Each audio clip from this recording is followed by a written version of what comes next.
Ready? Start. Madam, it is my privilege to initiate a discussion on national housing policy. In this August house, food, clothing, and shelter are recognized as basic necessities of life. The country has been able to achieve self sufficiency in the production of food grains and cloth. A lot yet remains to be done on the shelter front. The estimates committee of the 8th Lok Sabha had recommended in the report for the year 1985-86 that the government should evolve a national housing policy for a planned development of livable human settlements.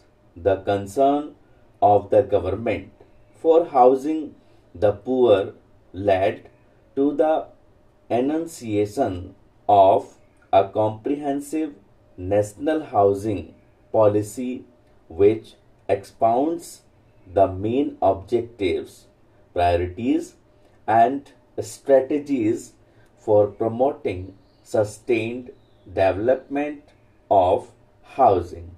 The national housing policy was formulated after taking into consideration the views and suggestions of the state governments, union territories, as well as certain institutions and expert bodies which have an abiding interest in the subject.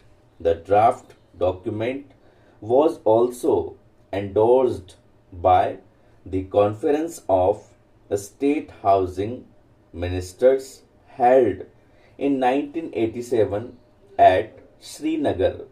Before I enunciate the main features of the policy document, I would like to give the honorable members a brief idea of the achievements during the last 2 decades under various social housing schemes promoted by the government. About 6 houses have been constructed by different state housing agencies till the end of March 1985. In addition to this, lakh houses have been constructed for other income groups, 40,000 units for plantation workers, and over 6 lakh units by different cooperative housing societies.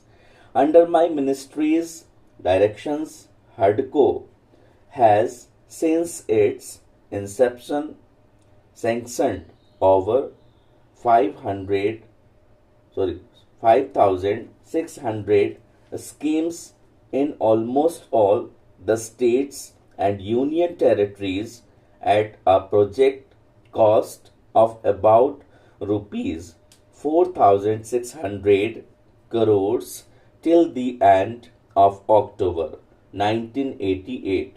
This will result in the construction of about 14 lakh dwelling units in urban areas and 15 lakh dwelling units in rural areas.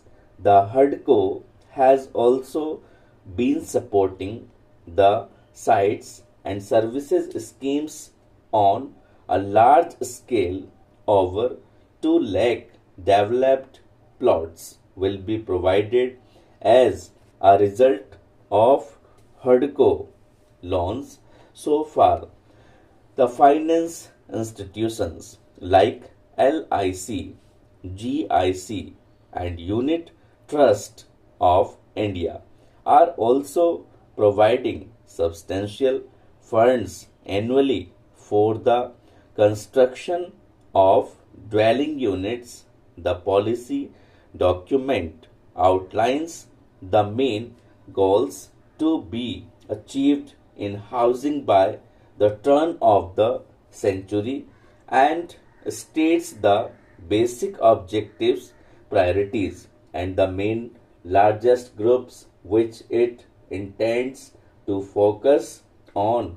Appropriate strategies are advised for implementing and translating the policy into reality within a definite time frame. Needless to say, housing, finance, and availability of serviced land are the major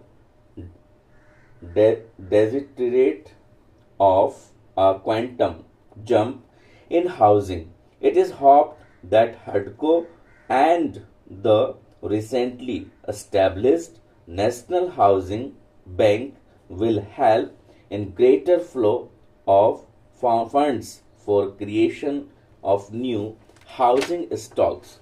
And on as honorable members know, points 14 and 15 of the revised 20-point program lay considerable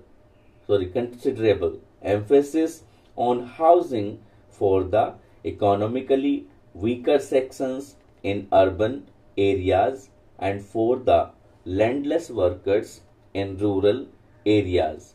During the past 8 years, more than 82 lakh plots have been allotted to the landless workers in rural areas and 34 lakh such families have been given construction assistance. Nearly 156 lakh slum dwellers have been benefited under the scheme of environmental improvement of urban slums and 14 lakh dwelling units were constructed under the housing scheme for economically weaker sections in urban areas.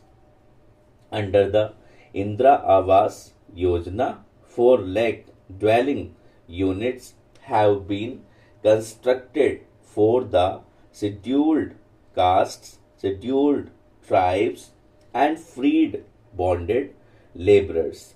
In natural areas, efforts are on to strengthen these programs with the setting up of National Housing Bank under the aegis of Reserve Bank in India. A major landmark has been achieved in the housing finance institutional framework. It will coordinate with various sources of housing finance, regulate functions of housing finance institutions at different levels, and augment the flow of funds for housing by different income groups all over the country. Regional housing finance institutions like Housing Promotion and Finance Corporation Limited, Calcutta, have been established with a view to providing a sound housing finance network at regional level. One more corporation for the northern region is being set up.